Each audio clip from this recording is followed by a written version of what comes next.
I get a lot of questions from students and career switchers asking, how do I actually get my first accounting job? There's a ton of confusion around what degree do you really need? Do you need an internship? Should you go Big Four versus corporate accounting?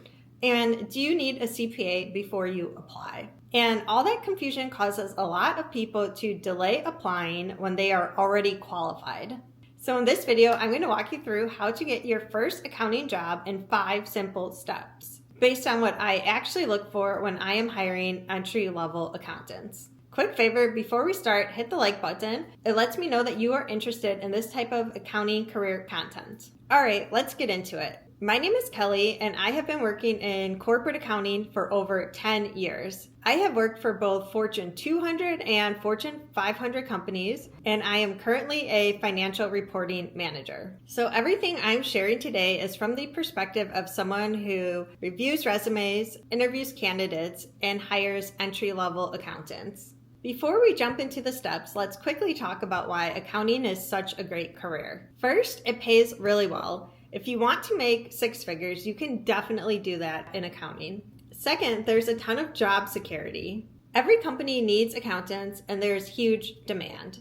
3, there's a lot of opportunities for growth in accounting. And if you ever decide that you don't want to work in accounting anymore, you can also make lateral movements to other teams like Treasury, Investor Relations, or FP&A, for example. Should you go Big Four or work in corporate accounting? A lot of professors like to talk about going Big Four, and going Big Four is definitely a great career path. However, they often don't talk about all the opportunities available working in corporate accounting. So my advice to you would be definitely consider Big Four, but don't disregard corporate accounting positions because those are also great accounting careers as well. I actually think you should apply to both corporate accounting and Big Four positions because this is going to broaden the amount of opportunities you have to land your first accounting job. So what is an entry-level accounting position? An entry-level accounting position is going to be something like a staff accountant, an accountant 1, a financial analyst, a cost accountant, or a project accountant, to name a few examples. If you are interested in public accounting and want to work at a Big Four company working in tax or audit, you could apply for positions like an audit associate or a tax associate. Quick note, if you are choosing between tax or audit, I personally recommend audit unless you absolutely love tax. And the reason being is that audit is going to provide you a lot more transferable experience if you ever want to transition into corporate accounting. Tax is extremely specialized and best if you plan on working in tax for your entire career or if you want to open up your own firm. In general, you want to apply for positions that do not have the word senior in the title. So for example, senior accountant or senior financial analyst. Step 1 is getting a bachelor's degree in accounting. That is all you need to do to get your first accounting position. You do not need 150 credit hours yet. You do not need a master's or a CPA. Once you have your bachelor's degree in accounting, you should start applying for positions and gaining experience. Later, once you have your first accounting position and you decide that you actually like accounting and want to stay in it for your whole career, that is when I would recommend getting your remaining credit hours and becoming CPA eligible and sitting for the CPA. I personally would not recommend getting a master's degree because they are extremely expensive. And if the only reason you are pursuing your master's degree is to become CPA eligible, there are much more cost-effective ways to go about that, such as going to a community college, which is actually what I did to make up the additional credit hours to become CPA eligible. In addition, I would recommend looking into the company that you are working for to see if they have a tuition reimbursement program. A lot of companies offer those, and that is another way to reduce your educational cost. Also, a lot of companies will pay for you to sit for the CPA exam as well as your study materials, so that is another bonus for waiting until after you get your first accounting position to start becoming CPA eligible. Side note, for those of you who currently have your associate's degree but want to start gaining accounting experience, I plan to release a different video specifically on this question and how I would recommend going about that. So definitely subscribe if you are interested. If you do not have a bachelor's degree in accounting but have a finance degree and want an accounting position, You can also apply to entry-level accounting positions, but just know that the preferred degree for an accounting position is always going to be an accounting degree. Step 2, if you are still in school, I highly recommend that you pursue getting an internship. Having an internship is really going to help strengthen your resume when you are ready to apply for jobs by giving you some applicable experience. However, if you have already graduated, it is not the end of the world if you did not get an internship while you were in college. When writing your resume, you will just have to emphasize transferable skills that would be desirable to an accounting position, such as attention to detail. Once you have your degree and possibly an internship, step 3 is going to be identifying roles and tailoring your resume. Let's walk through a real example. I found a position that I would consider entry-level at PepsiCo titled Accounting Analyst. As we read through the job description, you will see things like journal entries, balance sheet analysis, and account reconciliations. If you had an internship, you may recognize some of these items. This is where you want to try to match your experience to the job description. If you've never done these things or heard of these things, don't panic. These skills are very teachable and can be learned. Now let's look at the qualifications. You want your resume to include that you have a bachelor's degree, the school you went to, and that you majored in accounting.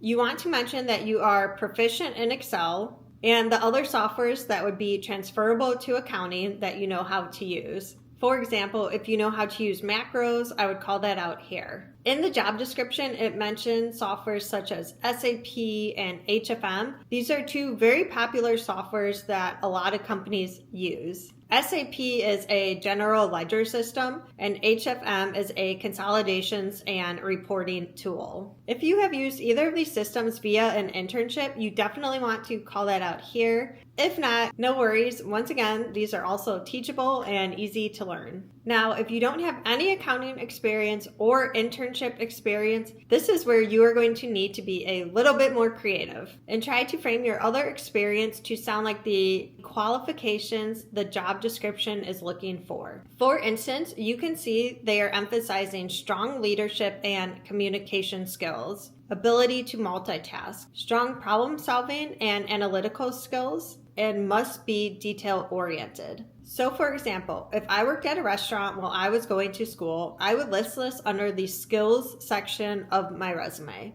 And then I would use the same language that the qualification section is using. As you can see in this fake example, I put the name of the restaurant that I worked at, the date range that I worked there, and then I wrote ability to multitask in a fast-paced environment, oftentimes being responsible for 10 or more tables at once. You try to make the experience you do have sound as transferable to the position as possible. One important note, please do not list your personal interests such as your hobbies or your favorite TV shows on your resume. I have seen a lot of recent college graduate resumes including this, and I do not know who has been advising them to do this.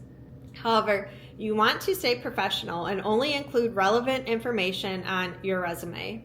To me, when I'm reading a candidate's hobbies, like they love baseball, it just comes off as unnecessary fluff intended to fill white space on a resume. It does not help your ability to get the job and at times can be viewed as TMI. If you lack experience, include a brief professional summary like recent accounting graduate seeking entry-level accounting position, where I can apply my strong Excel skills, ability to learn software quickly, and attention to detail to help the corporate accounting team successfully complete their tasks and team initiatives. And finally, consistency matters. Pay attention to the tenses you are using when you are writing your resume. For example, if you start one of your skills bullet points with a word in the past tense, such as prepared, please do not put the next bullet point in present tense. You want to stay consistent when it comes to the tense you are using, as well as your punctuation and formatting. If you are ending one bullet point with a period, but the next bullet point does not have a period, this does not look good either. You want to stay consistent in the way your resume looks. Accountants and accounting managers specifically are extremely detail-oriented, and this is something that we will definitely notice. If you are saying you have attention to detail, but then one bullet point has a period and one bullet point doesn't, the first thing I'm thinking is, do you really have attention to detail? If you need help with your resume or want specific advice about your career, check the link in my bio because I'm now offering resume reviews and one-on-one career consultations where we can talk in more detail about your specific situation if that is something you are interested in. Once your resume is completed, step 4 is applying to the position, and I highly recommend using a recruiter when possible. In order to use a recruiter, you want to make a LinkedIn profile. Use a professional picture of yourself, put your college and when you graduated, and any internship experience you might have. And in your bio, you could put something like you are a recent college graduate seeking an entry-level accounting position. Sometimes recruiters are going to reach out to you with entry-level accounting positions they are recruiting for to see if you are interested in applying. And sometimes you may have to reach out to recruiters. One caveat, there are going to be recruiters that specialize in recruiting for accounting positions. Those are the recruiters you want to use when looking for an accounting job. The benefit of working with a good recruiter is they oftentimes have relationships with the company that they are recruiting for. And most of the time, they have talked to the hiring manager about what type of candidate the hiring manager is looking for. And they have inside details about the position, the team dynamic, about the salary range for the position, and if there are any bonuses. If you are successfully offered the job, the recruiter will negotiate on your behalf and try to get you the higher end of the salary range, and oftentimes they will try to negotiate additional vacation days for you. In addition, the recruiter will let you know how you did in the interview and if the hiring manager would like to invite you back to another round of interviews. Using a recruiter is completely free to you. You should never have to pay for using a recruiter's help. They make a commission by successfully placing you in a position. However, if the position you want to apply for does not use recruiters, then just apply directly through the company's website. The final and 5th step is going to be to interview and get hired. Having a strong resume is going to get your foot into the door to the interview, and successfully interviewing is going to be what gets you the job. So as a hiring manager myself, especially for entry-level accounting positions, I am not expecting the candidate to have a ton of experience because I recognize this is an entry-level accounting position. What I am really focusing on during the interview is the soft skills of the candidate, the professionalism, and how well you are able to articulate your answers. When you provide examples, are you demonstrating that you have attention to detail? Do you seem like you are hardworking? Do you know the position you are applying for? Are you familiar with the company you are interviewing for? Why do you want to work in this particular position? My advice to you is to be able to confidently talk through your resume and to be friendly. Know 3 strengths that you have and be able to articulate them through examples. Some strengths that I would recommend that you emphasize are going to be strong attention to detail, ability to multitask, and the ability to meet deadlines. And in case you get asked the dreaded question, what are your 3 weaknesses? You should be able to answer that as well. However, none of your weaknesses should actually be negative reflections of yourself. For example, you do not want to say one of your weaknesses is you are always late. Instead, you would want your weakness to actually be kind of a compliment to you. For instance, one weakness of mine is I'm an extreme perfectionist. I always find myself triple checking my work. And because of this, I have to force myself to say, Kelly, you have already triple checked this 3 times. There are no errors on it, and you have to move on to the next task. I plan on doing a deeper dive specifically on accounting resumes and interviews, so if you are interested in that, definitely consider subscribing. And those are going to be the 5 steps to landing your first accounting job. Get your degree, get an internship if possible, write a strong resume, and apply to the position using a recruiter preferably. Interview and get hired. If you like this video, definitely hit the thumbs up, and I will see you in my next video.